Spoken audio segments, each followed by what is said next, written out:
मोक्षमार्गस्य नेतारं भेत्तारं कर्मभूभृतां ज्ञातारं विश्वतत्त्वानां वन्दे तद्गुणलब्धये.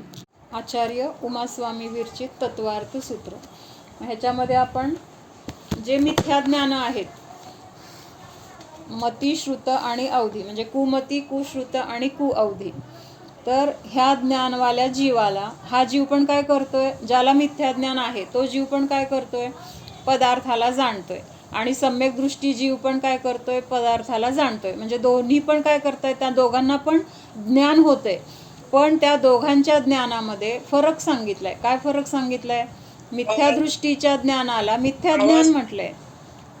तर मिथ्या दृष्टीच्या ज्ञानाला मिथ्या ज्ञान आणि सम्यक दृष्टीच्या ज्ञानाला सम्यक ज्ञान म्हटलंय. म्हणजे दोघं पण जाणतायत, एकाच वस्तूला समजा जाणतायत, पण जाणण्यामध्ये काय सांगितलं आहे, एकाला सम्यक म्हटलंय आणि एकाला मिथ्या म्हटलंय. मग ह्याचं काय कारण आहे, ह्याचा विषय आपण बघत होतो. तर काय सांगितलं होतं की मिथ्या दृष्टीचं जाणणं जे आहे किंवा त्याला जे ज्ञान होतंय, तर त्या ज्ञानामध्ये तिथं त्याचा अभिप्राय वेगळा आहे. अभिप्राय वेगळा आहे म्हणजे जे वस्तू आहे त्या वस्तूला जाणताना तो कसं जाणतोय, ही माझी आहे किंवा ही वस्तू मी केलेली आहे.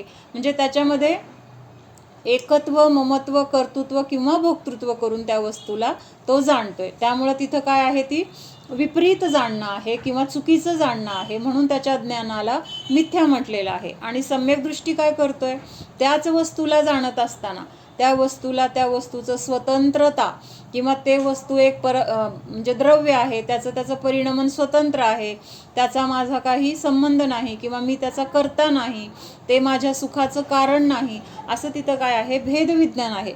आणि त्यामुळं सम्यक दृष्टीच्या ज्ञानाला तिथं सम्यक ज्ञान असं म्हटलेलं आहे. मग आता ह्या ज्ञानामध्ये जे कुमती, कुश्रुत आणि कुअवधी ज्ञान आहेत, तर त्याच्यामध्ये आपण काल बघितलं होतं की जे काही विपरीततेने जाणतोय तो किंवा विपरीत ज्ञान आहे, तर त्या विपरीततेचे 3 प्रकार आपण बघितले होते. कुठले 3 प्रकार बघितले होते, कोण सांगतंय? स्वरूप विपर्यास, कारण विपर्यास आणि भेदाभेद विपर्यास. स्वरूप विपर्यास मध्ये काय बघितलं? तर स्वरूप विपर्यास मध्ये आपण काय बघितलं होतं की जे स्वरूप आहे, द्रव्याचं असेल, जीवाचं असेल, त्या स्वरूपाला न जाणता त्या स्वरूपामध्ये काहीतरी मिसळून जाणतोय किंवा परद्रव्यालाच आपलं स्वरूप मानतोय, जाणतोय. आणि त्यामुळं ते जाणणं कसं आहे, स्वरूपाबद्दल तिथं ज्ञान आहे ते खोटं ज्ञान आहे किंवा विपरीत ज्ञान आहे, चुकीचं ज्ञान आहे. जसं ते द्रव्य आहे तसं तिथं जाणलं जात नसल्यामुळं त्या गोष्टीला काय म्हटलेलं आहे, स्वरूप विपर्यास असं म्हटलेलं आहे.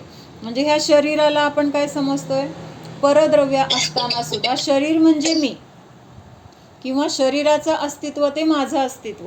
शरीर सुखी तर मी सुखी, म्हणजे शरीराचे जे काही भोग आहेत ते मिळाले तर मी सुखी. म्हणजे असं काय आहे, तिथं परद्रव्याला आपलं मानणं किंवा त्याच्यातून सुखाची कल्पना करणं हे सगळं विपरीत आहे. म्हणून जसं स्वरूप आहे त्या स्वरूपाला न जाणता जसं स्वरूप नाही तसं तिथं मानतोय, जाणतोय. त्यामुळे तिथं ते स्वरूप विपर्यास असं म्हटलेलं आहे. मग मी जीव आहे, जीव असताना आपण काय म्हणतोय, हे शरीर म्हणजे मी, ही मनुष्य पर्याय म्हणजे मी, किंवा हे जे काही पद वगैरे मला मिळालेलं आहे ते पद म्हणजे मी, हा परिग्रह सगळा मी गोळा केलाय म्हणजे मी ह्याचा करता. असं सगळं आपलं काय आहे, चुकीची मान्यता आहे. हे स्वरूप विपर्यासमध्ये आपण बघितलं होतं. त्याच्यानंतर आता आज बघूया आपण भेदाभेद, कारण विपर्यास. आता कारण विपर्यासमध्ये काय सांगितलेलं आहे की एखाद्या गोष्टीचं जे काही परिणमन होतंय तिथं त्या नवीन पर्याय उत्पन्न होते किंवा एखादी पहिली पर्याय नष्ट होते. द्रव्य तर नष्ट होत नाही, पण त्या द्रव्याचं जे काही परिणमन झालेलं आहे तर त्या परिणमनाला कर्ता मानतोय. म्हणजे परिणमन त्या द्रव्याच्या योग्यतेनुसार किंवा त्याच्या स्वरूपानुसार होतंय, पण मानतोय काय तिथं की याचं परिणमन मी केलं किंवा माझ्यामुळं झालं. म्हणजे असं तिथं काय करतोय, परद्रव्याचं कर्तृत्व स्वतः घेतोय किंवा परद्रव्याला कर्तृत्व देतोय. म्हणजे त्याचा सांगते. म्हणजेच काय आहे तिथं की कारण आणि कार्यसंबंध हा नेहमी एका द्रव्यात असतो. कारण म्हणजे काय, ते परिणमन होण्यासाठी जी गोष्ट लागते तर ती गोष्ट त्या द्रव्यामध्ये आहे आणि त्या कारणामुळं तिथं काय होतंय, त्याचं तिथं कार्यामध्ये रूपांतर होते. म्हणजे बी आहे. आता झाड उगवण्याची किंवा झाड होण्याची क्षमता कशामध्ये आहे, पेरलंय बी कुणी, शेतकऱ्यांनी पेरलंय. पण झाड उगवण्याची जी शक्ती आहे, आपण म्हणतो ना उपादान शक्ती, तर ती उपादान शक्ती त्या बी मध्ये आहे का शेतकऱ्यामध्ये आहे, कोणामध्ये आहे, बी मध्ये आहे. पण आपण काय म्हणतो, शेतकऱ्यांनी झाडाला काय केलं, शेतकऱ्यांनी बी हे केलं, पेरलं, शेतकऱ्यांनी पीक आणलं, शेतकऱ्याला एवढं त्याच्या म्हणजे त्याला त्यांनी सगळं सांभाळल्यामुळं त्याला एवढा फायदा झाला. म्हणजे त्या सगळ्या पिकाचं क्रेडिट किंवा तो शेतकरी स्वतः म्हणतो, मी केलं, मी सांभाळलं, मी काय खत घातलं, मी लक्ष दिलं आणि मग त्यामुळं मला काय मिळालं, इथं हा सगळा फायदा मिळाला. म्हणजे तिथं जे जे काही परिणाम त्या बीपासून ते पीक येण्यापर्यंत, झाड येण्यापर्यंत, फळं फुलं येण्यापर्यंत जे जे काही परिणाम झाले, तर त्या सगळ्या परिणामाचा करता तो स्वतःला मानतोय. पण नक्की कशामध्ये कारण आहे ते, झाड उगवण्याचं किंवा बी पेरल्यानंतर त्याच्यामधून पीक जे काही आलेलं आहे त्याचं मूळ कारण कुठं आहे, तर बी मध्ये आहे. म्हणजे तिथं कारण काय आहे, बी, आणि कार्य मग ते पीक किंवा झाड तिथं झालेलं आहे. म्हणजे कारण आणि कार्यसंबंध हे कशामध्ये आहे, एकाच द्रव्यामध्ये आहे. एवढं लक्षात येते का, कारण आणि कार्य हा संबंध आहे. संबंध म्हणजे कसा की तिथं शेतकऱ्याचं झालं, मग शेतकऱ्यांनीच जर कार्य केलं असतं किंवा शेतकऱ्यामध्येच जर पीक आणण्याची शक्ती असती तर मग तिथं पाऊस नसला तरी त्याला पीक आलं पाहिजे, किंवा तिथं अजून दुसरं काय म्हणजे जमीन खराब असली तरी पण तिथं तसं भरपूर पीक आलं पाहिजे. त्याच्यामुळंच जर ते झाड येतंय, त्याच्यामुळंच जर ते पीक येतंय, तो जर करता असेल तर त्याला कुठल्याही कसल्याही परिस्थितीमध्ये ते करता आलं पाहिजे. असं होतंय का, त्यांनी सगळं पिकाचं काय पेरणी झाली, सगळं झालंय, उगवून पण आले आणि जोराचा पाऊस आला आणि काय झालं, ते पीक सगळं वाहून गेलं. मग आता तिथं शेतकरी काय करू शकला का, म्हणजेच त्याचा करता शेतकरी नाही आहे, शेतकरी एक निमित्त आहे. किंवा ते झाड त्या रूपाने येणार होतं, ते वाहून जाणार होतं, हे सगळं काय आहे, तर त्या पिकाचं कारण म्हणजे त्याच्यामध्ये असलेली ती योग्यता आहे. म्हणजेच ते पीक कसं येणार, कधी येणार, किती येणार, हे कुणावर अवलंबून आहे, तर त्या बियाच्या त्याच्या योग्यतेवर अवलंबून आहे. पण आपण हे सगळं विसरतो आणि आपण काय म्हणतो, मी केलं, माझ्यामुळं झालं, मी केलं नसतं तर ते झालंच नसतं, त्यांनी केलं म्हणून ते बिघडलं, त्यांना ते जमतच नाही. म्हणजे एकतर स्वतः कर्तृत्व घेतो किंवा दुसऱ्याला देतो. म्हणजे कर्तृत्व घेतो म्हणजे काय, त्या द्रव्याचा कर्ता आपण स्वतःला मानतो, म्हणजेच त्या कार्याचा कर्ता आपण स्वतःला मानतो. मग ते कार्य कुठं घडलंय, त्या द्रव्यामध्ये घडलंय, तर ते द्रव्यच काय आहे, त्या कार्याचं कारण आहे. आपल्याला वाटते मी केलं किंवा मी कारण आहे, माझ्यामुळं ते कार्य घडलं. पण परद्रव्यामध्ये जर आपण काही करू शकलो असतो तर मग सगळं आपल्याला करता आलं पाहिजे. जे जे आपल्याला वाटतंय ना ते सगळं मग आपल्याकडून केलं गेलं पाहिजे. एखाद्या वेळेस काय होतं, पीठ जाड येतं, जाड पीठ आल्यानंतर नेहमीप्रमाणे आपल्या दशम्या भाकरी होतात का, होत नाहीत. तिथं ते नीट लाटल्या जात नाहीत किंवा नीट शेकल्या जात नाहीत किंवा खाताना पण असं जाडसर किंवा असं वातड खाऊ वाटत नाही. मग आता जर आपण करतोय ना दशमी, मग आपली रोजच्यासारखीच व्हायला पाहिजे. का नाही झाली आज आपल्या रोजच्यासारखी दशमी, आपण त्याचा कर्ता आहे किंवा आपण त्याचं कारण आहे. मग आपण जर कारण आहे तर रोजच्यासारखी कसलंही पीठ असलं तरी पण आपल्याकडून मग ते व्यवस्थितच व्हायला पाहिजे. म्हणजे ह्या अशा सगळ्या जे काही बदल आहेत ना, कमी जास्त होतंय, चुकीचं होतंय, म्हणजेच तिथं ह्याच्यातून हे लक्षात घ्यायला पाहिजे की त्या द्रव्याचं कारण, कार्याचं कारण त्या द्रव्यामध्येच आहे आणि त्या कारणासारखंच तिथं काय होतंय, तिथं कार्य दिसून येतंय. म्हणजे आता कारण काय आहे, कणिक आहे, आणि त्या कारणामुळं तिथं जे काही बनलंय तर ते सुद्धा कसं आहे, कणिक स्वरूपच आहे. भले तिथं आता त्याचं फक्त काय झालंय, पर्याय बदलली आहे, पण त्याच्यामध्ये जे गुणधर्म गव्हामध्ये आहेत, जे गुणधर्म कणकीमध्ये होते, ते सगळे गुणधर्म त्या दशमीमध्ये आहेत की नाही. म्हणजेच काय आहे, दशमी होण्याचं कारण काय आहे, तर कणिक आहे किंवा गहू आहे. आपण म्हणतो मी केलं, मग आपण जर करू शकलो असतो तर वेलन नसलं तरी आपल्याला करायला यायला पाहिजे. आपण करता आहोत ना, किंवा आपण स्वतःला मानतोय ना मी केलं किंवा माझ्यामुळं झालं. मग आपल्याला कुठल्याही परिस्थितीमध्ये त्या कारणापासून किंवा आपल्या स्वतःच्या कारणापासून तिथं कार्य करता आलं पाहिजे. पण असं तर तिथं होत नाही. त्यामुळं तिथं हे लक्षात घ्यायचं की त्या द्रव्यामध्ये तशी योग्यता आहे की कुठली तिथं क्रिया घडणार आहे किंवा तिथं कार्य कसं घडणार आहे. पीक चांगलं येणार आहे का खराब होणार आहे, नासाडी होणार आहे का भरभरून येणार आहे. म्हणजे हे सगळं काय आहे, त्या बियाची योग्यता आहे. आणि त्या योग्यतेनुसार तिथं बाहेरून मग परिणमन दिसतंय, बाहेरून तशी कारणं दिसत आहेत. पण ही बाहेरची कारणं कशी आहेत, निमित्त कारण आहे. उपादान कारण म्हणजे ज्याच्यामध्ये कार्य होण्याची शक्ती आहे ते उपादान कारण मात्र त्या बीमध्ये आहे. ना ते उपादान कारण शेतकऱ्यामध्ये आहे, ना त्या जमिनीमध्ये आहे, ना बाहेरच्या हवा पाणी वगैरे निसर्ग ह्याच्यामध्ये आहे. हे सगळे बाहेरचे काय म्हटले जाणार आहेत, निमित्त रूपाने म्हटले जाणार आहेत. म्हणजे ते पण कारण आहे, पण कसलं कारण आहे, निमित्त कारण आहे. मूळ कुठलं कारण आहे तर उपादान कारण आहे.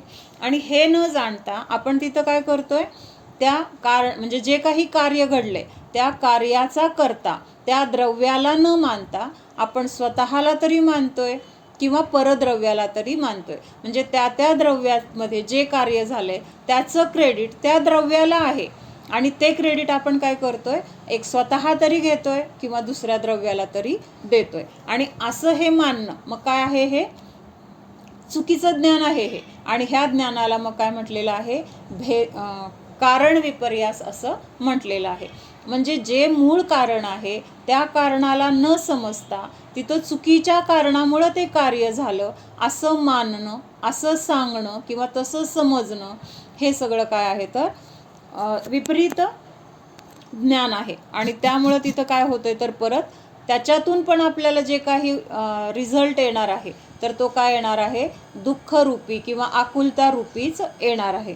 कसा आकुलता किंवा तिथं काय होणार आहे, कशाय आहेत, गर्व होईल. कधी कधी आपल्याला तिथं त्याच्याबद्दल आपल्याला वाईट वाटेल. कसं, आता समजा एखादा पदार्थ केला आणि खूप छान त्या पदार्थाच्या योग्यतेने झाला, म्हणजे त्या पदार्थाचा आज चांगल्या रूपाने परिणमन म्हणजे आपल्याला चांगलं वाटते, त्याचं परिणमन जसं असेल ते त्याच्या योग्यतेने आहे. त्यामुळे ते चांगलं पण नाही किंवा वाईट पण नाही. पण आपण त्याच्याकडे बघून काय म्हणतोय, आजचा पदार्थ खूप छान झाला, इतका छान झाला की बस.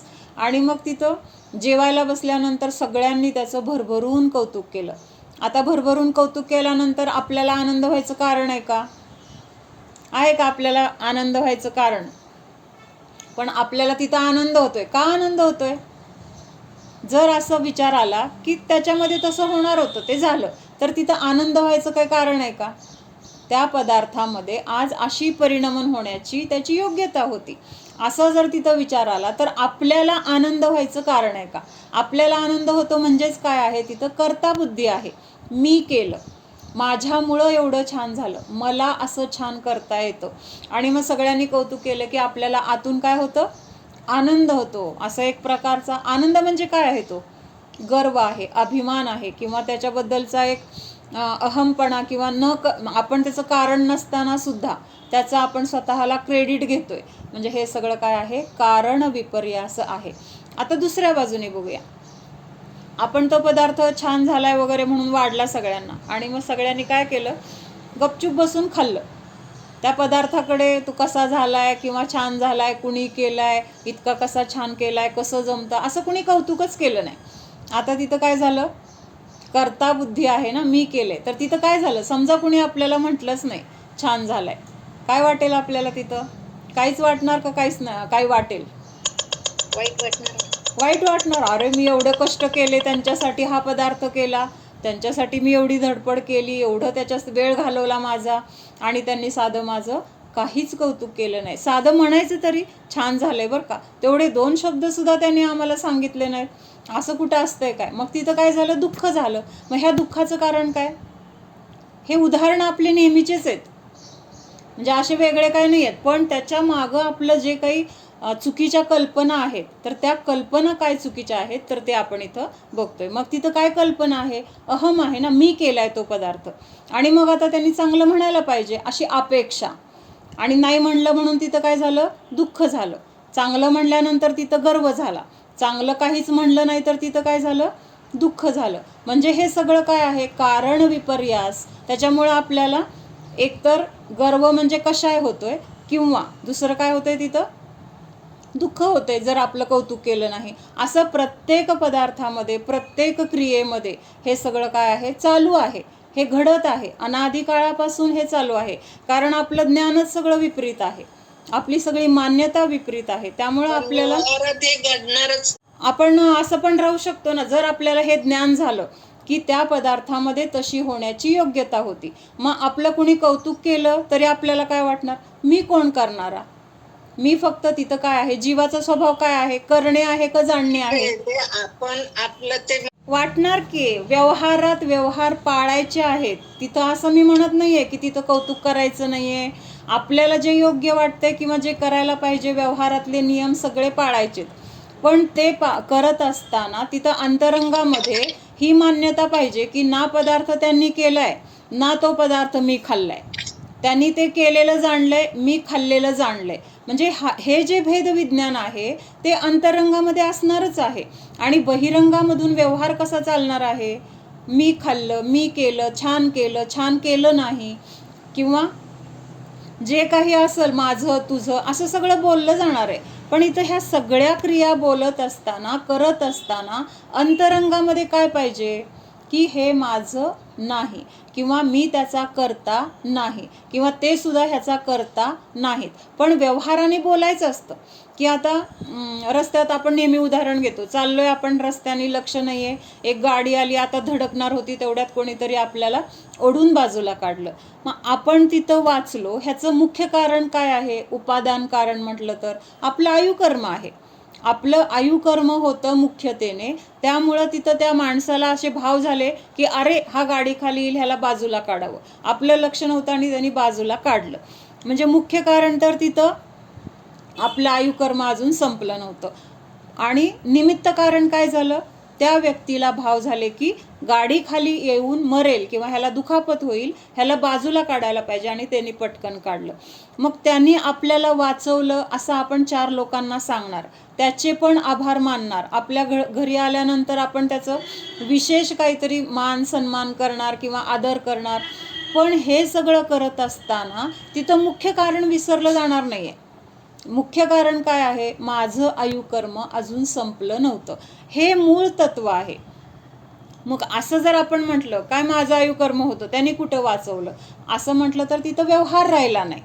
आपल्याला जो सम्यक दर्शन, सम्यक ज्ञान, सम्यक चारित्र, ह्याच्यामध्ये आपण 2 प्रकार बघितले. एक व्यवहार मार्ग आणि एक निश्चय मार्ग बघितला. आणि ह्या दोन्ही मार्गांचा काय सांगितलंय? सुमेळ सांगितलाय. म्हणजे जिथं निश्चय आहे तिथं व्यवहार असलाच पाहिजे, जिथं व्यवहार आहे तिथं निश्चय असलाच पाहिजे. एक व्यवहाराला धरून चाललं तरी पण चुकलं, आणि निश्चयाला धरून चाललं नुसतं तर ते पण चुकलं. मग हे नुसता निश्चय जर आपण पकडला की काय माझं आयुष्यच अजून संपलं नव्हतं, माझं आयुकर्म होतं, तो कोण वाचवणार, असं म्हटलं तर तिथं काय झालं? व्यवहार पण आपल्याला नीट समजला नाही. म्हणजे व्यवहारात व्यवहारासारखं करायला पाहिजे, आणि अंतरंगामध्ये जे काही वस्तूचं स्वरूप आहे त्या स्वरूपाला पण जाणायला पाहिजे. आपण बघतो नेहमी, आपण यात्रेला गेलोय, एका ठिकाणी आपण राहिलोय, मग तिथं त्या रूमला आपलं समजतोय, त्या रूममध्ये असलेल्या वस्तूला आपलं समजतोय, तिथून बाहेर पडताना त्या रूमला लॉक करतोय. मग हे सगळं करत असताना ही रूम माझी आहे अशी कल्पना आहे. म्हणजे अंतरंगातून माझ्या नावावर आहे किंवा ह्याच्यावर माझा पूर्ण हक्क आहे असं आहे का? ही 2 दिवसापुरती माझी आहे, त्या 2 दिवसापुरती आपली आहे, ही आपली मान्यता पक्की आहे. कारण आपण घरातून बाहेर पडताना किंवा तिथं पोचल्यानंतर तिथून बाहेर कधी निघायचं हे ठरलेलं असतंच. 2 दिवसांनी आम्ही जाणार आहे, किंवा फार तर 8 दिवस राहणार आहे, अष्टानिकला राहणार आहे, दशलक्षणला राहणार आहे, ते झालं की जाणार, हे फिक्स आहे की नाही. मग तेवढ्या दिवसांपुरतं आपण त्याला आपलं आपलं म्हणतो. पण आपलं म्हणत असताना समजा तिथं कुठंतरी काहीतरी म्हणजे खराब आहे, काही लाईटची बटणं खराब असतील किंवा अजून काहीतरी तिथं रंग नसेल तर आपल्याला असं वाईट वाटतं का, अरे इथं खराब झालं आहे, हे नीट करायला पाहिजे, ही बटणं बदलायला पाहिजेत, इथं जरा रंग दिला तर छान वाटेल, किंवा हे फर्निचर इथलं खराब आहे, जरा आपण इथं नीट करूया, असं वाटतं का? का नाही वाटत? आपली म्हणून राहतोय की तिथं, पण तिथं अंतरंगातून काय भाव आहे, हे माझं नाही आहे, कधीतरी मला हे सोडायचं आहे, किंवा हे करणारं माझं काम, हे करायचं माझं काम नाही आहे. म्हणजे असं तिथं काय आहे, अंतरंगामध्ये भेद आहे की नाही. बाहेर म्हणताना आपण काय म्हणणार, ही माझी रूम, हे सगळं. आता आपण ती वस्तू केली आहे, छान झाली आहे, आपलं कौतुक केलं गेलं, मग तिथं भेदविज्ञानाने काय असणार आहे अंतरंगातून, की मी तर नाही केलं, मी फक्त काय जाणले, त्या पदार्थाचं आज तसं होण्याची योग्यता होती, अशा पद्धतीने परिणमणार होतं, अशा पद्धतीने त्याचं तिथं काय होणार होतं, अशी चव येणार होती, किंवा असा रंग येणार होता, त्याची अशी चव येणार होती, हे सगळं त्या त्या द्रव्याची योग्यता होती. आणि मग तशी योग्यता असताना माझ्याकडून जे काही टाकलं गेलं, आपण केलेलं नाही आहे, आपण काय म्हणतोय, टाकलं गेलं, मी टाकलं असं नाही, माझ्याकडून टाकलं गेलं असं जे म्हणतोय, तर ते कसं झालं, मग योग्य पडलं गेलं. कळतंय का? म्हणजे तिथं जे जे काही टाकलंय, आपण आपल्याकडून टाकलं गेलंय, तर ते त्या प्रमाणातच बरोबर पडलं. का पडलं, तर आज ते पदार्थ तशा पद्धतीने होणार होता. मग तिथं आपल्या मनात काय भाव येणार, मी तर केलं नाही, मी फक्त काय आहे, जाणलं. कारण आपण रोज ध्यान करताना म्हणतो की नाही, मी फक्त जाणणारा आहे, करणारा नाही. मग ह्या भाजी करणारा नाही, पदार्थ करणारा नाही, स्वयंपाक करणारा नाही, ह्या सगळ्या क्रिया होत असताना आपण जाणणार आहे. मग कुणी आपलं कौतुक केलं तर आपल्याला वाटणार, मी केलंच नाही, माझं कसलं कौतुक. आणि कुणी आपलं कौतुक केलंच नाही तर आपल्याला वाईट वाटणारच नाही, कारण मी केलंच नाही, मग माझं कौतुक करावं ही अपेक्षा तिथं असणार नाही. हे आपल्याला भेदविज्ञानाच्या द्वारे आपोआप जमतं, आपल्याला जमवायची गरजच नाही. जेव्हा आपल्याला लक्षात येतं की हे माझं नाही, ह्याचा करता मी नाही, तर तिथं मग कुणी मला चांगलं म्हणलं तरी मला आनंद होणार नाही, कुणी मला नावं ठेवली आणि चांगला पदार्थ झाला आणि कुणी म्हटलं काय पदार्थ झालाय, चांगला झालाच नाही, तरीसुद्धा आपल्याला तिथं वाईट नाही वाटणार, की एवढं चांगलं करून हे चांगलं म्हणत नाहीत. तिथं असं वाटणार, ते ज्या पद्धतीने होणार होतं त्या पद्धतीने झाले, मी तर काही त्याचा करता नाही, मी केलेलंच नाही. मग त्या पदार्थाला वाईट जरी म्हणलं तरी मला वाईट वाटायचं काही कारणच नाही. म्हणजे सुरुवातीच्या भूमिकेमध्ये आपल्याला हा विचार करावा लागेल आणि नंतर आपल्याला हा विचार ॲटोमॅटिक येणार आहे, करायची पण गरज पडणार नाही. कारण त्याचंसुद्धा काय होणार आहे, आपल्याला पक्का विश्वास किंवा एक पक्का आपले ते संस्कार होणार आहेत की मी परद्रव्याचा करता नाही. मग आपल्याला वाटतं ना, ह्या शरीराला मी किती सांभाळलंय, लहानपणापासून मी ह्या शरीराची काळजी घेतली, म्हणजे आपला कर्ता भाव सांगायचा आहे मला. मग आपण म्हणतो की नाही, मी केलं, मी आंघोळ घातली, मी सांभाळलं, किंवा मुलांचं केलं, घरातल्या सगळ्या लोकांचं केलं. मग आपण करतोय तर बाहेरच्यांचं जाऊ दे, आपल्याच शरीरामध्ये आपल्याला नको असलेले बदल आपण थांबवू शकतो का? आपण त्याचा करताय ना. आता शरीर तर आपले, त्या शरीराची काळजी तर आपण बाकी सगळ्यांपेक्षा जास्त घेतो की नाही, सगळ्यांपेक्षा. वेळच्या वेळेला खाऊ पिऊ घालतो, त्याला काय पाहिजे काय नाही, दुखलं खुपलं बघतो. मग हे सगळं करत असताना त्या शरीराने थोडं तरी आपल्या इच्छेप्रमाणे बदलायला पाहिजे. मग का नाही बदलत? केस, मला वाटतं की माझे केस कधीच पांढरे होऊ नये असं वाटतं. एक केस, बाकीचे सगळे जाऊ दे, एक तरी केस मला आहे तसा ठेवण्याचं माझ्या हातामध्ये आहे का? मी त्या केसाचा, म्हणजे काळ्यापासून पांढरं होण्याचं जे काही परिणमन होणार आहे त्याला वाचवण्याची शक्ती माझ्यामध्ये आहे का? का नाही आहे? म्हणजेच कसं आहे, जिथं आपल्या मनासारखं झालेलं दिसतंय तिथं आपण तिथं स्वतःचं कर्तृत्व मानतोय, आणि जिथं होत नाही तिथं पराला कर्तृत्व देतोय. पदार्थ चांगला नाही, ते हेच डाळच चांगली नव्हती त्यामुळं ती खराब झालं, नाही आज कणिकच चांगली नव्हती त्यामुळं ती दशमी चांगली नाही आणि चांगली झाली नाही. आणि रोज नाही, माझी दशमी इतकी छान असती की अशी लुसलुशीत असते, एक ना एक दशमी माझी फुगते. मग ती जाड कणकीची पण फुगवून दाखवायला पाहिजे. माझ्यामध्ये आहे ना ते कर्तृत्व, तर मग ते का नाही होत? म्हणून तिथं जे जे काही घडतंय, चांगलं वाटतंय किंवा आपल्याला मनाविरुद्ध वाटतंय, पण त्या दोन्ही गोष्टीला ना चांगलं मानण्याची गरज आहे, ना तिथं ते वाईट आहे म्हणून त्याच्याबद्दल दुःखी होण्याची गरज आहे. म्हणजे ह्याच्यातून आपल्याला हे शिकायचं की मी चांगलं पण करणारा नाही आणि वाईट पण करणारा नाही. चांगलं किंवा वाईट कशामध्ये होतंय? त्या द्रव्यामध्ये त्याच्या त्याच्या योग्यतेनुसार होते. पण हे सगळं होत असताना व्यवहार चालण्यासाठी आपण म्हणणार छान केलंय बरं का तुम्ही, किंवा आपलं सगळं आदरातिथ्य केलं, तुमच्यामुळं माझं सगळं छान झालं किंवा माझी सोय झाली, आपण तिथं कौतुक करणार आहे, करावं लागणार आहे किंवा करायला पाहिजे. कारण हा काय आहे, व्यवहार आहे. आपण आपल्या घरी आलेल्या पाहुण्यांना म्हणतो या या या, तुमचंच घर आहे, पाहिजे तेव्हा घ्या, पाहिजे ते खावा, पाहिजे तसं राहावा असं म्हणतो. पण आपल्या अंतरंगातून पूर्ण भावना अशी असते का की हे घर त्यांचंच आहे? तो व्यवहार चालावा म्हणून बोलतो की नाही आपण. समजा त्यांनी असं म्हणल्यानंतर त्यांनी तिथंच कायम राहायचं ठरवलं, किंवा त्यांनी काय केलं, कधी काय पाहिजे ते घेतलं, खाल्लं, परत सगळं तिथंच राडा टाकला, तिथंच तसंच काय पाहिजे तसं पाहिजे तिथं केलं, आपल्याला ते चालेल का? मग तो काय म्हणणार, आमचंच घर आहे, आम्ही काय पण करतो, कसं पण खातो, कसं पण राहतो, राडा केला, आमचंच घर आहे, चालेल का आपल्याला? मग तिथं व्यवहार आहे, कळतो की नाही आपल्याला? तसं चांगलं वागणं हा सुद्धा व्यवहार आहे. त्यामुळं आपण दुसऱ्यांशी बोलताना तिथं कौतुक करणार, किंवा दुसऱ्यांनी पण आपलं कौतुक केल्यानंतर ते केलेलं आपल्याला कळणार, पण त्याच्यामध्ये आपण किती गुंतायचे किंवा त्याच्यामध्ये आपण काय समजून घ्यायचे, तिथं नक्की काय घडलंय हे आपल्या लक्षात आलं पाहिजे. म्हणजे कुठल्याही द्रव्याचा आपण करता नाही. मग करता नाही म्हणजे काय, तर त्याच्यामध्ये जे जे काही परिणमन होते तर ते परिणमन करणारे आपण नाही, दशमीला करणारे आपण नाही. आज त्याच कणकीची दशमी होणार होती. आता मोठ्या डब्यामध्ये कणिक आहे, आपण असं चमच्याने घेतो, आता तीच कणिक का आली बरं आज, आजूबाजूची कणिक का नाही आली, किंवा आजूबाजूचीच घेतली मधलीच का नाही आली? तर आज त्याच कणकीच्या दशम्या होण्याची त्याची योग्यता होती. बाकीच्या कणकीची योग्यता आज नसेल, उद्या असेल, परवा असेल, त्यानुसार ती कणिक तिथं परातीमध्ये येणार आहे. म्हणजे हे सगळं काय आहे, फिक्स आहे. कशामध्ये फिक्स आहे? त्या द्रव्यामध्ये त्याची पर्याय कधी होणार आहे, कशी होणार आहे, हे फिक्स आहे. फक्त आपण तिथं ते हाताने करताना वाटतंय किंवा करायचे भाव करतोय आणि ते सगळं गोळा करण्याचा भाव करतोय, तिथं करताना क्रिया करताना आपल्याला ते जाणवतंय आणि असं वाटतंय की हे सगळं मी केलं.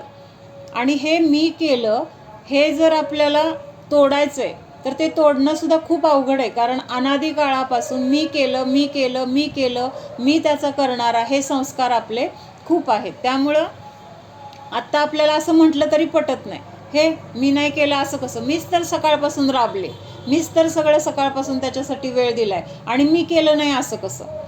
पण तिथं सांगितलंय की तशी ह्या शरीराची, शरीर म्हणजे काय, ह्या पुद्गलाची पण तसं काय होती, परिणमन किंवा हालचाल, त्या क्रिया दशम्या लाटण्यासाठी जे काही हाताची हालचाल होते, झाडण्यासाठी जे काही शरीराची हालचाल होते, बाकीची कामं करताना जे काही आपल्या हातांची हालचाल होते, ते सगळं हालचाल होण्याची योग्यता कुणाची, त्या शरीराची.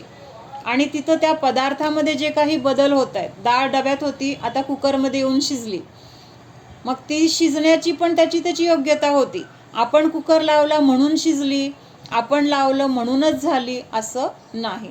तर बरोबर आपल्या मनामध्ये तसे भाव येणार, आज हीच करूया, आज हीच डाळ करूया, किंवा आज आपण समजा सांगितलेलं असतं की आज तुरीची डाळ, कोणतरी म्हटलं घरातलं की बाबा आज तुरीची डाळ लाव, आणि आपण हो पण म्हणलो आणि नादात लावताना आपण मुगाची लावून टाकली. मग आता तुरीची सांगितली होती तरी तुरीची डाळ का लागली गेली नाही तिथं? कारण आपण नादात होतो, ह्याचं हे निमित्त झालं. आज मुगाचीच डाळ शिजली जाणार होती. लक्षात येते का? पटतंय का सगळ्यांना का अवघड वाटतंय? अंतरंगात मान्यता काय आहे आणि बहिरंगात आपलं वागणं कसं पाहिजे, ह्या दोन्हींचा सुमेळ पाहिजे, तर तिथं व्यवहार आणि निश्चय योग्य म्हटलं जाईल. एकाला जर धरून राहिलं तर तिथं होणार आहे एकांत. एकांत म्हणजे काय?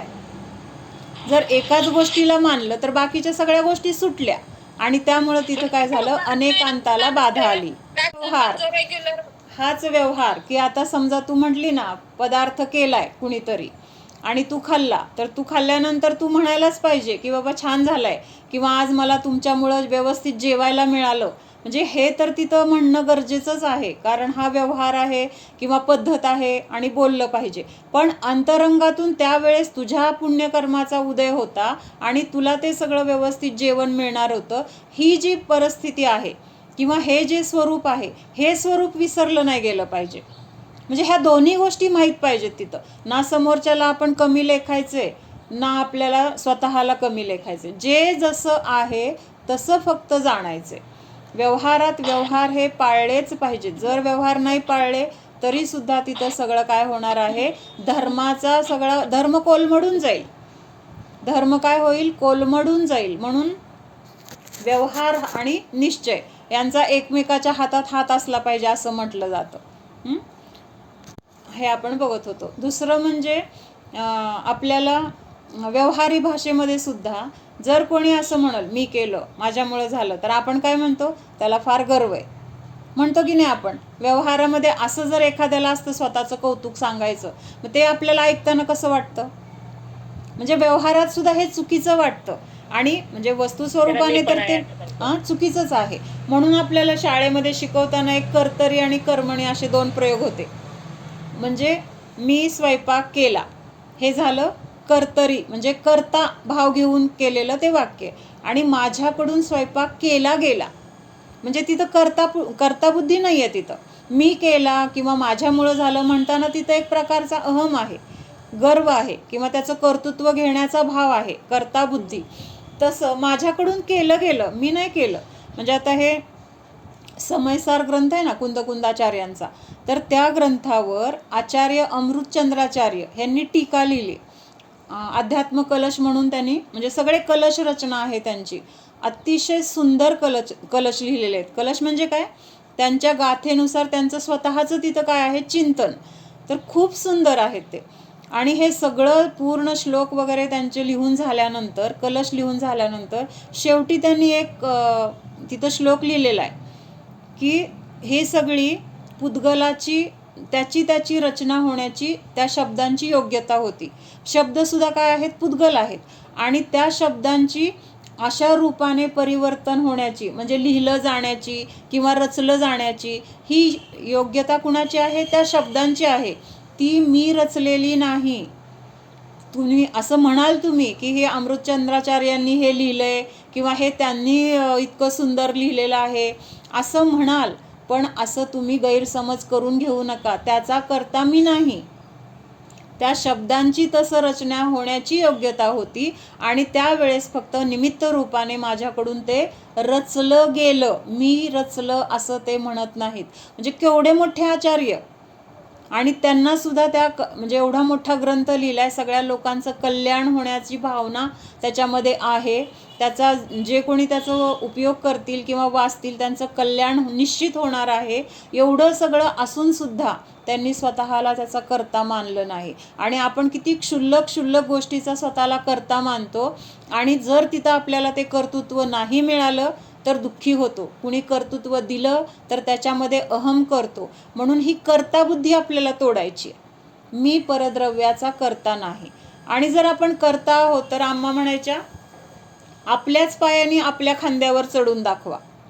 काय म्हणायच्या, आता आपण चढतो, मग मी चढलो, मी हे केलं. मग चढताय ना तुम्ही, कुठं पण चढताय ना, काय तुम्ही ते डोंगर चढला, अजून काय ते गिर्यारोहण करतात तिथं चढलो, किंवा आपला जिना चढला, जे जे काही तुम्ही चढताय स्वतःच्याच खांद्यावर स्वतःच्या पायाने चढून दाखवा. जर आपण चढू शकतो ना, आपल्यामध्ये ते कर्तृत्व आहे ना, मग ते पण करून दाखवा. मग तिथं का नाही करत, तिथं का नाही होत. किंवा जे चाकू आहे त्या चाकूने त्या चाकूलाच कापायचं. चाकूचं काम काय, भाजी मोळतो आपण. आता खरं हे कापणं वगैरे शब्द पण उच्चारायचे नाही आहेत, सगळ्यांनाच सांगते मी. आपण भाजीसुद्धा म्हणजे जेव्हा भाजी आपण घेतो, काय आता भाजी करायची, तर तिथं आपण असं म्हणतो भाजी चिरून दे, भाजी चिरली का, मला भाजी चिरायची. तर चिरणं हा शब्द पण आपण वापरायचा नाही, भाजी मोळायची. कट करणे असं म्हणायचं नाही. कट म्हणजे काय, तिथं ते तोडणं किंवा असं मारणं ह्या टाईपमध्ये ते शब्द होतात. मोळणं हा शब्द आहे त्याच्यासाठी. हां, कधी पण बघताना. आणि ते म्हणजे हिंदी वगैरे बोलणारे लोक सुद्धा शोधन करो, म्हणजे तिथं सुद्धा ते असं त्यांचं त्या भाषेत म्हणजे चिरणं वगैरे ह्या शब्दाचा वापर करत नाहीत. शोधन करो, हां, मोळणं. म्हणून आपल्यामध्ये पण आपण हे बदल करायला पाहिजेत की बाबा, म्हणजे ते क्रूरता वगैरे त्या शब्दातून दिसते. चिरलं, कापलं वगैरे हे शब्द उच्चारताना सुद्धा म्हणजे असे क्रूर वाटतात. मग ती क्रूरता बोलताना सुद्धा नको आहे, म्हणजे व्यवहारात सुद्धा ती क्रूरता नको आहे असं अम्मा नेहमी सांगायच्या. म्हणजे म्हणजे हां आपण कर्ताबुद्धीवरून गेलो. हां तर तिथं तेच काय म्हणायचं की जर आपल्यामध्ये ते करण्याची शक्ती आहे ना, तर मग त्या चाकूने त्या चाकूलाच तुम्ही त्याचे तुकडे करून दाखवा. करू शकतो का? नाही. म्हणजेच आपली कर्ताबुद्धी किती चुकीची आहे हे त्याच्यातून आपल्याला लक्षात यायला पाहिजे. आणि जर एका दोन ठिकाणी करू शकत नाही तर मग सगळीकडे तरी आपलं कुठं कर्तृत्व आहे? ते कर्तृत्व आपलं नाही तर त्या त्या द्रव्याचं ते कर्तृत्व आहे. त्याचं परिणमन तसं होण्याची योग्यता त्या त्या द्रव्यामध्ये आहे. त्याची ती उपादान शक्ती आहे. त्याच्या कार्याचा कर्ता आपण नाही, त्याच्या कार्याचं कारण आपण नाही. मग आजपर्यंत आपण परद्रव्याला आपलं कर्ता म्हणजे परद्रव्याचं कारण आपण स्वतःला मानलं, किंवा आपल्या सुखदुःखाचं कारण आपण ह्या शरीराला मानलं, ह्या इंद्रियांना मानलं, किंवा ह्या इंद्रियांचे जे विषय आहेत त्यांना मानलं, किंवा पैसा, कपडा, घर, दार, दागिने ह्या सगळ्या गोष्टींना काय केलं आपण? ह्याचा कर्ता मानलं. म्हणून तिथं काय झालं? आपण दुःखी आहोत. आपण दुःखी असण्याचं मुख्य कारण काय आहे? ह्या 4 बुद्धी आहेत. आपण नेहमी बघतो एकत्व, ममत्व, कर्तृत्व आणि भोक्तृत्व. ह्या 4 बुद्धी जर आपल्यातून नष्ट झाल्या ना तर आपण सिद्ध व्हायला काहीच वेळ लागणार नाही. एकत्व कशाशी आहे? शरीराशी आहे. ममत्व आपले मुलं बाळं, कपडे, घर, दार जे जे काही आहे ते सगळं ममत्वामध्ये. आणि हे कर्तृत्व म्हणजे कारण त्या त्या द्रव्याचं असताना सुद्धा आपण स्वतःला त्याचं कारण मानतोय आणि माझ्यामुळं ते कार्य झालं असं म्हणतोय. म्हणजेच तिथं काय झालं? कर्ताबुद्धी पण आपल्या दुःखाला कारण आहे. आणि चौथी भोक्ता बुद्धी. भोक्ता म्हणजे हे सगळं भोगणारा, हे जर मला भोगायला मिळालं तर मी सुखी, ही भोक्ता बुद्धी आहे. आणि ह्यामुळं आपलं काय आहे? संसार परिभ्रमण चालू आहे, चतुर्गती परिभ्रमण चालू आहे. हे जर परिभ्रमण आता आपल्याला थांबवायचंय तर आपल्याला ह्या सगळ्या जे काही स्वरूप विपर्यास, कारण विपर्यास, भेदाभेद विपर्यास ह्या सगळ्यातून आपल्याला जे जसं आहे ते समजून हे सगळे विपर्यास आपले नष्ट झाले पाहिजेत. तर तिथं काय होणार आहे? आपल्याला सगळं सुख मिळणार आहे, किंवा आत्ता जी पर्यायामध्ये दुःख आहे त्या पर्यायाचा तिथं नाश होणार आहे. तर असं कारण विपर्यासमध्ये लक्षात आलं. जे काही परद्रव्य म्हणजे परद्रव्याच्या परिणमनाला आपण काय करतोय? स्वतः त्याचा कर्ता मानतोय, किंवा त्याचं कारण मी आहे, किंवा कधी कधी दुसऱ्याला पण काय करतोय? कारण मानतोय. आपल्यामध्ये जे काही घडलंय त्याचं कारण परद्रव्याला मानतोय. ह्याच्यामुळं माझं नुकसान झालं, ह्यांनी मला त्रास दिला, ह्याच्यामुळं मला दुःख झालं, त्यांनी माझ्यासाठी असे शब्द उच्चारले, त्यांनी माझी निंदा केली, त्यांनी माझा तिरस्कार केला, त्यांनी माझा अपमान केला, असं आपण परद्रव्याला पण काय करतोय? दोष देतोय. म्हणजे हे परद्रव्याला दोष देतोय म्हणजे काय? आत्ता जी पर्याय आपल्यामध्ये उत्पन्न झाली त्या पर्यायाचं कारण आपण परद्रव्याला मानतोय. जे आपल्या संयोगातले जीव आहेत, ज्या आपल्या संयोगातल्या वस्तू आहेत, तर त्याला आपण कारण मानतोय. पण आपल्या दुःखाचं कारण कोण आहे? परद्रव्य आपल्याला सुखी किंवा दुःखी करू शकतं का? करू शकत नाही. आपले परिणामच आपल्याला सुख किंवा दुःख उत्पन्न होण्याला कारण आहेत. आपण जसं पूर्वी परिणाम केले ते आत्ता तिथं आपल्याला फलरूपाने, कुठल्या तरी संयोगाच्या रूपाने, कुठल्या तरी घटनेच्या रूपाने आपल्याला ते मिळत आहेत. त्यामुळं तिथं परद्रव्याला दोष न देता आपण तिथं आपलं काय चुकलंय, माझ्यामध्ये काय चुकीचं आहे, माझे परिणाम काय बिघडलेले आहेत, हे जर आपण बघितलं तर आपण हे कारण विपर्यास जो आहे तो आपल्यामधून नष्ट होणार आहे आणि जसं आहे तसं आपल्याला जाणलं जाणार आहे. एकदा काल कोण नव्हतं त्यांनी ऐका. स्वरूप विपर्यास. वस्तु के स्वरूप को विपरीत मानना. अन्य मतवादी कोई कहेगा बाह्य वस्तु, कोई बाह्य वस्तु नहीं है, अपने ज्ञान के ही सब रूप दिख रहे हैं. कोई कहेगा बाह्य पदार्थ ही है, ज्ञान कोई चीज़ नहीं है. ये सब स्वरूप की विपरीतता है. सब एकांतवादी वस्तु के स्वरूप को विपरीत मानते हैं. वे सही जानते हैं, ऐसा दिखाई देने पर भी सही नहीं है. मालिक दुकान पर नहीं है, मालिक दुकान पर नहीं, काम भी नहीं कर रहा, और मुनीम दुकान में है, काम भी करता है, फिर भी नफ़ा घाटा हुआ तो मुनीम दुखी या सुखी नहीं होता। और मालिक दुकान में न रहते हुए भी सुख दुख का अनुभव करता है। मालिक में ममत्व है, मोह है और मुनीम में नहीं है। त्या गोष्टीला आपलं मानतोय, आपलं स्वरूप मानतोय, माझी फॅक्टरी, ह्याच्यामधून येणारा फायदा जो काही असेल त्याच्यामुळं मी सुखी असं मानतोय. त्यामुळं तिथं काय आहे, त्याला चुकीची मान्यता असल्यामुळे दुःख आहे.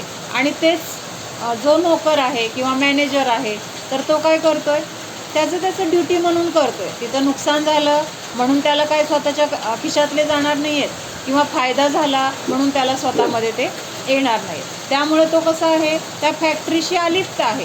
फक्त आपल्या कामाशी मतलब, तेवढं जाऊन ड्युटी करणं, बाकीचं घरी जाणं. म्हणजे तिथं काय आहे, तर हे भेद असल्यामुळं त्याला तिथं सुख दुःख नाही. आणि मालक कसा आहे, त्या रूप मानतोय स्वतःला, त्यामुळं तिथं काय आहे, तिथं त्याला सुख किंवा दुःख वाटतंय. तर आता हां, सम्यक दृष्टी माता को माता जानते हुए भी मानता है कि ये एक जीव है. आता सम्यक दृष्टी पण आईला आई म्हणतोय, आईसारखा व्यवहार तिच्याशी करतोय, तिला सगळा विनय, तिची काळजी घेतोय. पण हे सगळं करत असताना अंतरंगामध्ये काय जाणतोय, ये भी एक जीव है. म्हणजे आई तर हे पर्याय आहे, ही पर्याय पण नष्ट होणार आहे किंवा हा संयोग पण नष्ट होणार आहे. पण तिथं अंतरंगामधून तिला जीव मानतोय आणि व्यवहारातून आई म्हटलं किंवा सगळा सन्मान दिला तरीसुद्धा तिथं काय आहे, भेदविज्ञान आहे की ही माझी आई एक काही काळापुरती आहे. खरं तर हे सुद्धा माझ्यासारखा एक जीव आहे. आज आपल्याला हा संयोग किंवा हे नातं जे झालेलं आहे ते कर्माच्या उदयात झालेलं आहे. म्हणजे जसं कर्माचा उदय नष्ट होणार आहे, हे पण नष्ट होणार आहे. हाँ, मेरा उसके साथ कुछ नाता नहीं है, ऐसा भेद जानता है. सम्यक दृष्टी काय करतोय, आईला आई म्हणतोय, पण तिथं अंतरंगातून हा एक जीव आहे. मेरा उसके साथ कुछ नाता नहीं है, ऐसा भेद जानता है. और मिथ्या दृष्टी ऐसा स्वरूप नहीं जानता, भेद नहीं करता, माता को माता ही जानता है. म्हणजे जे काही आईचं रूप आहे ते म्हणजेच आई किंवा आई म्हणजे तेवढंच आहे. तो जीव कुठला तरी वेगळा आहे, आईचं हे वेगळं आहे किंवा हे आईचं पद पण नष्ट होणार आहे, पुढच्या जन्मी आपल्याला हीच आई असणार आहे असं नाही, मागच्या जन्मी आपली आई ही होती असं पण नाही. हे सगळं त्याला तिथं कळत नाही आहे. तो काय म्हणतो, ही माझी आई, एवढंच तिथं काय आहे, जाणणं आहे. म्हणजे जे मिश्र पर्याय आहे, शरीर आणि जीवाची मिश्र पर्याय, त्याला त्यांनी आई नाव दिलंय, आई मानलंय, पण तिथं तो भेद करत नाही. शाब्दिक ज्ञान बाहर से समान दिखाई देने पर समान दिखाई देता है, लेकिन अंदर वस्तु का जैसा स्वरूप है वैसा ज्ञान नहीं है. जीव को अजीव रूप, अजीव को जीव रूप मानता है. म्हणजे जे शरीराचं स्वरूप आहे त्याला म्हणतोय मी जीव आहे, आणि जे जीवाचं स्वरूप आहे त्याला तर तो जाणतच नाही. म्हणजे ह्या शरीराला जीव आणि जीवाला शरीर, म्हणजे काय, तिथं जीवाच्या अस्तित्वाची त्याला जाणीवच नाही. म्हणजे शरीराच्या अस्तित्वाला जीवाचं अस्तित्व, जीवाचं स्वरूप, मी खाण्यावर जगणारा किंवा मला जगण्यासाठी अन्नाची गरज आहे, घराची गरज आहे, नातेवाईकांची गरज आहे, कुणीतरी माझ्याशी चांगलं बोलावं ही गरज आहे, हे सगळे काय आहेत, आपले स्वरूप विपर्यास आहेत. ह्या सगळ्या गोष्टींची जीवाला गरज आहे का? जीव अन्नावर जगतो का? जीव कपड्यावर जगतो का? घरामुळं जीव सुरक्षित आहे का? किंवा हे सगळे नातेवाईक आहेत, डॉक्टर आहेत, वेळच्या वेळेला औषध पाणी मिळते म्हणून सुखी आहे का? तर असं नाही. म्हणजे हे सगळं काय आहे, स्वरूप जसं आहे तसं सम्यक दृष्टी जाणतो आणि त्यामुळं तिथं त्याला स्वरूप विपर्यास नाही. आणि ज्याला हे ज्ञान नाही तर तो काय करतोय, ह्या बाहेरच्या गोष्टीमध्ये स्वतःचं अस्तित्व, त्याच्यामुळं मी सुखी आणि मी दुःखी असं मानल्यामुळं तो काय करतोय, सतत दुःखी राहतोय. आता कारण विपर्यास, कार्य की उत्पत्ति के कारणों को विपरीत मानता है. कारण म्हणजे कार्य जे उत्पन्न होतंय तर त्या कार्य उत्पन्न होण्यामध्ये जी काही मुख्य कारणं आहेत, उपादान कारण आहे, त्याला सोडून बाकीच्या निमित्त कारणांना त्याचं कारण मानतोय आणि त्यामुळं तिथं काय आहे, असं जाणणं हे कारण विपर्यास आहे. सम्यक दृष्टी फॅक्ट्री को अपना मानता है, मिथ्या दृष्टी भी मानता है. कसं मानतोय? व्यवहारातून. सम्यक दृष्टी काय म्हणणार, ही माझी फॅक्टरी आहे. मिथ्या दृष्टी पण म्हणणार, ही माझी फॅक्टरी आहे. पण दोघांचं माझी फॅक्टरी म्हणण्यामध्ये त्यांच्या अंतरंगामध्ये फरक आहे का? मान्यतेमध्ये फरक आहे का? सम्यक दृष्टी मानतोय, काय माहिती किती दिवस ही माझ्या संयोगामध्ये आहे. आज आहे, उद्या माझ्यावर काय वेळ आली तर विकावी पण लागेल. विकल्यानंतर ती माझी राहणार आहे का? म्हणजेच ती आज पण माझी नाही. एक संयोग झालेला आहे की माझ्या संयोगात आहे, माझ्या नावावर आहे असं व्यवहाराने म्हटलं जाईल, पण माझा त्याचा असा अविनाभाव संबंध आहे का? ज्याचा अविनाभाव संबंध असतो ते आपलं असतं. काल एक विषय घेतला होता की जे जे सुटत जातं ते आपलं नाही. जे जे आपलं सुटत जातंय ना, आपल्या संयोगातून कधी ना कधी नष्ट होतंय ना, ते आपलं नाही. अगदी 25 वर्ष आपल्यासोबत आहे म्हणजे ते कायमचं आपलं आहे का? 25 वर्षानंतर 50 वर्षानंतर पण सुटू शकतं. हे शरीर जन्मल्यापासून आहे सोबत. जन्मल्यापासून आहे म्हणजे कायम आपला राहणार आहे का? पूर्वी होतं का? नाही. म्हणजे हे शरीर सुटतंय, ह्या शरीराचे संयोग सुटत आहेत. काल इथंपर्यंत बघितलं होतं की श्रावक आहे तोपर्यंत जे काय आहे त्याला श्रावक म्हटलं जाते. मग त्याचे अणुव्रत वगैरे असतील तर त्याला काय म्हटलं जाते? संयमी किंवा देशव्रती म्हटलं जाते. मग परत म्हणजे श्रावक अवस्थेतून आता व्रत घेतलं म्हटलं की त्याची ग्रेड वाढली, पुढची ग्रेड आली की पहिली संपली की नाही. अगोदर तो नुसता साधा सम्यक दृष्टी होता, व्रत वगैरे नसलेला. मग आता तिथं व्रती म्हटला जातोय. पुन्हा महाव्रत घेतलं, महाव्रत घेतल्यावर अणुव्रत सुटले, अणुव्रत सुटल्यानंतर आता महाव्रती म्हटलं गेले. मग आता हे महाव्रत जे आहे, मुनी आहेत, एकतर त्यांचं समाधी मरण वगैरे झालं तर त्यावेळेस आचार्य असतील तर तिथं त्यांना ते आचार्यपद सुद्धा त्यांचं सुटते. राहतंय का? आचार्यपदामध्ये त्यांची संलेखना होती का? त्यांना कुणाला तरी दुसऱ्याला ते आचार्यपद द्यावं लागतं. म्हणजे तिथं आचार्यपद राहिलं नाही, ते पद पण सुटलं. त्याच्यानंतर समजा समाधी नाही झाली, त्यांना केवल ज्ञानच झालं, केवल ज्ञान झालं. आता तिथं आचार्यपद राहिलं का मुनिपद राहिलं? आताचं काय म्हटलं जाईल? परममुनी म्हटलं जाईल त्यांना. म्हणजे मुनी अवस्था आहे पण आत्ताची अवस्था वेगळी आहे. पहिली अवस्था राहिली का आता? आहाराला जाणारे किंवा ते बाकीचं जे जे काही तप करणारे, आता अरिहंत अवस्थेमध्ये काय आहेत? ते स्वतःमध्ये लीन आहेत फक्त. त्याच्यानंतर सिद्ध अवस्थेला प्राप्त झाले. आता सिद्ध अवस्थेला प्राप्त झाले, अरिहंत अवस्था तर राहिली का? म्हणजे ह्या संसारामध्ये आपल्याला जी काही पदं मिळत आहेत, आपल्याला जे काही संयोग मिळत आहेत, ते सगळे सुटत जात आहेत. कारण त्यांचा आणि आपला अविनाभाव संबंध नाही. अविनाभाव संबंध म्हणजे काय? जो कायम आपल्यासोबत राहणार आहे, कुठल्याही गतीमध्ये, कुठल्याही शरीरामध्ये, कुठल्याही क्षेत्रामध्ये, कुठल्याही काळामध्ये आपण असलो तरी ते आपल्यासोबत जे असतं तर ते आपलं आहे कायमचं.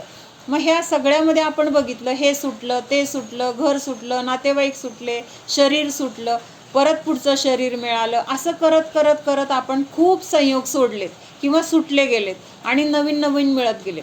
पण ह्या सगळ्यामध्ये फिरत असताना आपला ज्ञानगुण कधी सुटलाय का?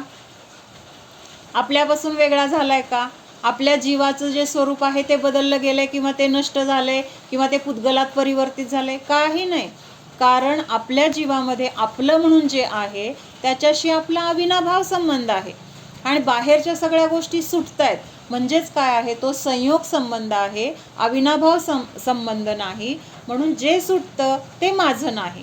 मग हा जर आपल्याला विचार आला किंवा हा जर आपल्या मनामध्ये पक्का विश्वास निर्माण झाला तर ती गोष्ट सुटल्यानंतर आपल्याला दुःख होणार नाही.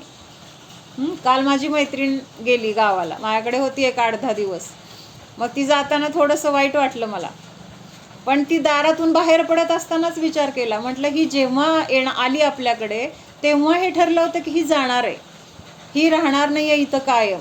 मग जिथं संयोग आहे तिथं वियोग आहे, मग आपण का दुःख करायचं? असं म्हणलं की मला लगे नॉर्मल वाटलं. म्हणजे मी अनुभव कशासाठी सांगते, छोट्या छोट्या गोष्टीमधून आपली परीक्षा करून आपण आपल्याला बदलू शकतो. आणि जर छोट्या गोष्टीमध्ये आपल्याला स्वतःला बदलायला आलं तर मोठ्या गोष्टी पण जमणार आहेत. पहिल्यांदा आपल्याला 1 किलो वजन उचलायचं सुद्धा अवघड होतं. छोटं बाळ असताना उचलू शकत होतो का 1 किलोचं वजन? नाही. मग परत काय झालं, 1 किलो यायला लागलं, परत मग 1 किलो येते म्हणल्यानंतर विश्वास आला अजून थोडं उचलू शकतोय. असं करत करत करत आपली क्षमता वाढते की नाही. आज आपल्याला 10 किलो वजन उचलणं अवघड वाटतंय का? नाही वाटत. का तर आता आपल्याला तेवढा कॉन्फिडन्स आला किंवा तेवढी शक्ती आली. मग ही शक्ती आपल्याला वाढवायसाठी हे छोटे छोटे अनुभव पहिल्यांदा आपल्याला करता आले पाहिजेत किंवा त्याच्यामधून आपल्याला स्वतःला सावरता आलं पाहिजे. तिथं आपल्याला सावरायला शिकलो ना, मग थोडंसं मोठं त्याच्यापेक्षा थोडं कठीण असेल तर तेच जमेल. का जमणार? पहिला आपल्याला अनुभव आहे, आत्मविश्वास आलेला आहे की मी करू शकते, मी करू शकतो, आणि त्याच्यातून आपण तिथं पुढं जाण्याला पण शिकतो. म्हणून आपल्याला हा विश्वास येण्यासाठी रोजच्या जीवनामध्ये आपल्याला जे तत्त्वज्ञान समजतंय ना, तर त्याचा उपयोग आपल्या जीवनामध्ये करता आला पाहिजे. अगदी म्हणजे मला खूप वेळा असं वाटतं, अगदी केसा एवढं का होईना पण बदल आपल्यात रोज झाला पाहिजे. केस म्हणजे फार नाही, अगदी किरकोळ गोष्ट आहे किंवा अगदी अल्प आहे, पण केसा एवढं बदललं ही गोष्ट खूप मोठी आहे. न बदलता तसंच राहण्यापेक्षा 1% तरी आपण बदललो ना, तेवढा आपल्यामध्ये सुधार झाला ना, तो महत्त्वाचा आहे. आणि तो केसा एवढा बदल उद्या आपल्याला दोरी एवढा होणार आहे बदल. मग ते दोरी एवढं बदल होताना आपल्याला अवघड नाही वाटणार. मग दोरीचा आणखी मोठ्या दोरा एवढा होईल. म्हणजे असं काय होतंय, तिथं आपली शक्ती वाढत जाते, आपला कॉन्फिडन्स वाढत जातोय, आणि मग आपली आपोआप आपली आकुलता वगैरे कमी होणार आहे. म्हणजे त्या एका चिंतनाने मी लगेच शांत झाले. नाहीतर मग पूर्वी मी अशीच होते, मी पण रडायची, वाईट वाटायचं. पण आता ते कमी झालंय. मला हे सांगायचं की का कमी झालं, त्याला आधार काय आहे, तर हे चिंतन आहे किंवा हे जे आहे आपलं तत्व ते किती छान आहे, किंवा त्याच्याबद्दलचा आपलं सतत त्याच्याबद्दलचं चिंतन पाहिजे. त्याच्याबद्दल आपल्याला काय नवीन समजलंय ते मला कसं जमवायचं ह्याच्यासाठी प्रयत्न पाहिजेत. जमणार आहे, सगळ्यांना जमणार आहे, कारण आपली ती शक्ती आहे आपल्यामध्ये. फक्त आपण त्या शक्तीला जाणत नाही आहे, त्या शक्तीचा आपल्याला विश्वास नाही आहे. तो विश्वास उत्पन्न करायचा आहे, आणि तो विश्वास उत्पन्न करण्यासाठी हे सगळे अरिहंत, सिद्ध, आचार्य, उपाध्याय, साधू हे आपले आदर्श आहेत. कारण त्यांनी ते करून दाखवलंय आपल्याला. ते पण आपल्यासारखीच संसारात होते, आपल्यासारखेच कर्मानी सहित होते, दुःखी होते. त्यांच्या जीवनामध्ये सुद्धा खूप प्रतिकूलता होती. आपल्यापेक्षा खूप प्रतिकूलता असलेल्या आपण मुनींचं वगैरे चरित्र बघितलेलं आहे. कुणाकुणावर कसले प्रसंग आले, मरावं लागलं, घाणीत पेलले गेले, कोणी नदीमध्ये वाहून गेले, कुणाच्या डोक्यावर शेगडी ठेवली, कुणाला काय गळ्यामध्ये साप टाकला. कितीतरी उदाहरणं आहेत. चंदनबाला आहे, सीता आहे. म्हणजे ह्यांना सुद्धा काय सहज होतं का, एवढे राजघराण्यामध्ये जन्मलेल्या, पण त्यांच्यावर कसले प्रसंग आले. आज तर आपण आपल्या घरामध्ये सुरक्षित आहोत, तेवढे तर आपल्याला प्रसंग नाही आहेत. मग ते तरले का, मग आपण नाही करू शकणार? मग त्यांना बघून आपल्याला हा विश्वास आला पाहिजे की मी पण असं करू शकणार आहे, माझ्यामध्ये पण ती शक्ती आहे, कारण मी पण त्यांच्यासारखा जीव आहे. हाँ, सम्यक दृष्टि फैक्ट्री को अपना मानता है, मिथ्या दृष्टि भी मानता है, लेकिन सम्यक दृष्टि व्यवहार चलाने के लिए अपना मानता है, मिथ्या दृष्टि कर्ता भाव से, मोह से अपना मानता है. फरक कळाला का? सम्यक दृष्टीला पण आता सगळं संसार, घर चालवायचे, त्याची जबाबदारी आहे. मग त्याला आता ते ड्युटी म्हणून करतोय तो, पण ड्युटी म्हणून करत असताना त्याच्यामध्ये एकत्व ममत्व नाही आहे. फायदा झाला कर्माचा उदय म्हणतोय, नुकसान झालं कर्माचा उदय म्हणतोय. असं दोन्हीमध्ये तो काय करतोय, स्वतःला स्थिर ठेवतोय. आणि मिथ्यादृष्टी काय करतोय, कर्ता भावाने हे माझंच आहे. मग तिथं नुकसान झालं की त्याला दुःख होतोय, फायदा झाला की त्याला आनंद होतोय. म्हणजे हा दोन्ही मधला फरक आहे. हाँ, मोह से अपनी मानता है, मैंने फैक्ट्री बनाई, मैंने उसे बड़ा किया, मैंने छत को पकड़ा है. पाल काय करते, पाल असते ना, पाल कशी असते, छतावर आहे पाल समजा, तर तिची मान्यता काय आहे की त्या छताला मी पकडून ठेवले, मी जर इथनं गेले तर ते छत कोण पकडणार, पडल. म्हणजे आपल्याला ही कल्पना सुद्धा कशी वाटते, अशक्य. म्हणजे काय वेड्यासारखं कल्पना करते. म्हणजे त्या पालीला हसतोय आपण, पण आपण त्या पालीपेक्षा वेडे आहोत. ते पाल तर कशी आहे, तिर्यंच्या गतीमध्ये आहे, तिला तेवढं ज्ञान नाही आहे, तेवढं तिला क्षयोक्षम नाही आहे, त्यामुळे तिचं एक वेळ तसं मानणं ठीक आहे. पण आपल्याला सगळं समजून सुद्धा आपण तिथं कर्ता बुद्धी घेतोय किंवा दुसऱ्याला त्याचा कर्ता मानतोय, तर हे सगळं कारण विपर्यास आहे. मैंने छत को पकड़ा है, पाल मानती है, जिसका वो कारण नहीं उसको मिथ्या दृष्टि खुद को कारण मानता है या पर को कारण मानता है। ईश्वर ने सृष्टि का निर्माण किया। बरोबर आहे का हे? ईश्वरने सृष्टी का निर्माण किया म्हणजे ह्या सगळ्या विश्वाच्या निर्मितीचं कारण आपण ईश्वराला मानलं। हा, अनादि अनंत आहे। मग हे असं मानणं काय झालं? कारण विपर्यास आहे। म्हणजे ते ब्रह्मानी विश्वाची स्थापना केली, त्या महेशनी काय त्याला पकडून ठेवलंय, आणि तो दुसरा कोण? ब्रह्मा, विष्णू आणि महेश, तिसरा काय करतो? त्या सृष्टीचा संहार करतो। म्हणजे कशाचा कशाला मेळच नाहीये। म्हणजे ह्या सगळ्या काय आहेत? कल्पना आहेत। आणि असं जर मानत असेल तर ते काय आहे? तर कारण विपर्यास आहे। थोडक्यात कर्ता बुद्धी नाही। हा, कारण विपर्यास मध्ये कर्ता बुद्धीला सोडायचे, किंवा आपण त्याचा कर्ता नाही परद्रव्याचा, हे नक्की करायचे आपल्याला। नैयायिक काय म्हणतात? पृथ्वी, जल, अग्नि, वायु इनसे कार्य होता है और इनसे परमाणु अलग है। पृथ्वी के परमाणु हमेशा पृथ्वी रूप ही रहते हैं, जल अग्नि रूप नहीं होता, ऐसा सब मानते हैं। म्हणजे हे नैयायिक म्हणून जे मत आहे तर ते काय मानतात की जी पृथ्वी आहे तर ती कायम पृथ्वी रूपानेच राहणार, पण त्याच्यामध्ये पण अनेक दुसरे जीव जन्म घेत आहेत, त्यांचं तिथं वेगळे परमाणू येत आहेत, पहिल्या परमाणूंचा तिथं काय होतोय? वियोग होतोय। हे सगळं ते मानत नाहीत। किंवा आता पृथ्वी का एक जीव आहे तर तो कायम पृथ्वी का एकच राहणार, असं होऊ शकतं का? त्याचं आयुष्य संपल्यानंतर तो दुसऱ्या कुठल्याही भवामध्ये जाऊ शकतो, त्रसपर्यायामध्ये येईल, किंवा स्थावरमध्ये दुसरीकडे कुठेतरी दुसऱ्या ठिकाणी जाईल, दुसऱ्या जलमध्ये जाईल, वायूमध्ये जाईल, वनस्पतीमध्ये जाईल, पण ते काय मानतात? ते तसंच मानतात। परमाणु कभी भी किसी रूप परिवर्तित होते हैं। पृथ्वी जलरूप हो सकती है। सूर्यकांत मणि पृथ्वी काय? सूर्य किरण पडने से पाणी निकलता है। म्हणजे आपलं तत्वज्ञान काय सांगतंय? परमाणू कुठल्याही रूपाने परिणमत होऊ शकतो। म्हणजे आज तो एखाद्या पृथ्वीकायिकमध्ये आहे, उद्या आपल्या शरीरामध्ये पण येऊ शकेल, ह्या शरीर रूपाने परिणमित होऊ शकेल। पुद्गल आहे ना, ते पुद्गल कुठल्याही ठिकाणी जाऊन त्याचं परिणमन होऊ शकतं। पृथ्वी जलरूप हो सकती है। सूर्यकांत मणी, जे पृथ्वी काय आहे? सूर्यकांत मणी म्हणजे काय? एक असा मणी आहे की त्याच्या तेज ज्याच्यावर पडल तर तिथं काय होतंय? पाणी निघतं किंवा पाण्याची उत्पत्ती होते, त्याला सूर्यकांत मणी म्हटले। मग हा सूर्यकांत मणी म्हणजे काय आहे? पृथ्वीकायिक आहे। म्हणजे आपलं सोनं वगैरे हे काय आहे? पृथ्वीकायिक आहे। दगड, माती हे सगळं पृथ्वीकायिक आहे। मग त्याच्यापासून तिथं पाण्याची निर्मिती झाली की नाही? ह्या सूर्यकांत मण्यापासून पाणी रूप हो गया। जल की वाफ होती है, पाण्याची वाफ झाली म्हणजे काय झालं? काय झालं तिथं? वायू झाला ना तिथं, म्हणजे वायुकायिक जीवामध्ये गेला। हाँ, वायू रूप हो गया। ऐसा परिणमन चलता रहता है। म्हणजे ते काय म्हणतात की ते तसंच राहतं, म्हणजे तिथं पण कारणामध्ये विपर्यास झाला।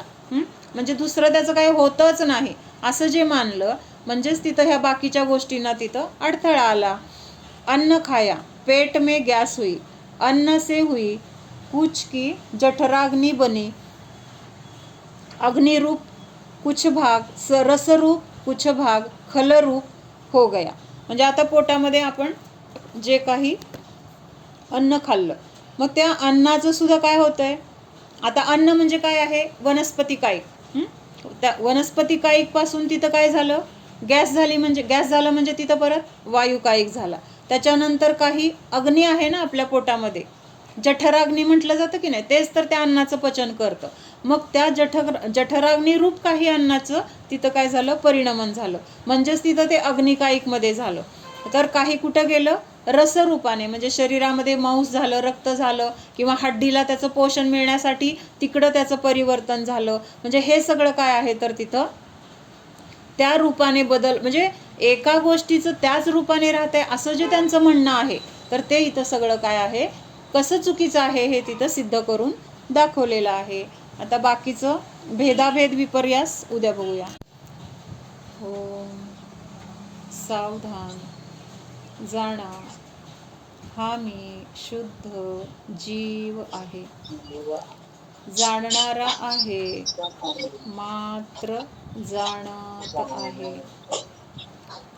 जाणणे सोडून मी अन्य काहीही करणारा नाहीच.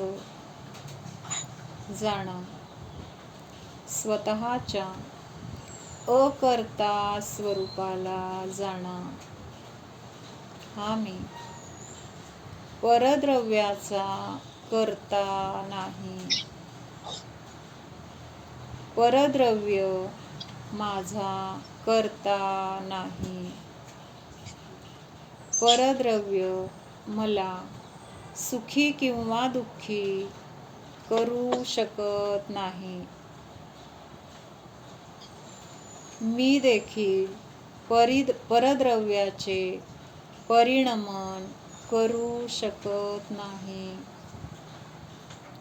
प्रत्येक द्रव्य स्वतंत्र आहे, स्वतःच्या तंत्राने चालणारे आहे. त्याच्यामध्ये बदल करण्याची शक्ती अन्य कुठल्याही द्रव्यामध्ये नाही. निर्णय करा. शरीराचे कमी जास्त झाले, शरीर चांगले झाले, रोगी झाले, जाड झाले, बारीक झाले, सुंदर झाले, कुरूप झाले, त्याच्यामध्ये मी काहीही बदल करू शकत नाही.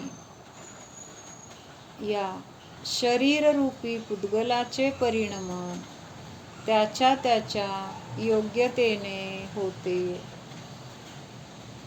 त्याच्या ज्या काही पर्याय होणार आहेत त्यानुसार त्याचे परिणमन चालू आहे.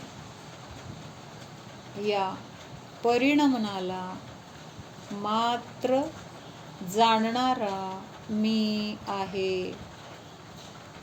शरीर सुंदर आहे, मात्र जाणले. शरीर कुरूप आहे, मात्र जाणले.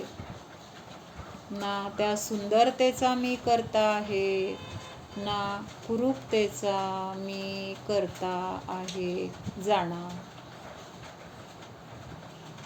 या शरीराच्या सर्व अवस्थांना मी जाणणारा आहे, करणारा नाही. हा निर्णय या शरीरामध्ये जे काही बदल होतील त्यामुळं सुखी दुःखी होण्याचे थांबणार आहे. रोग झाला, जाणलं. बरे झाले, जाणले. वेदना झाली, जाणलं. ह्या शरीरामध्ये वेदना आहे, शरीरामध्ये रोग आहे. माझ्या स्वरूपामध्ये वेदना नाही, रोग नाही. शेजाऱ्याच्या घरामध्ये आहे, माझ्या घरामध्ये सर्व काही आलबेल आहे.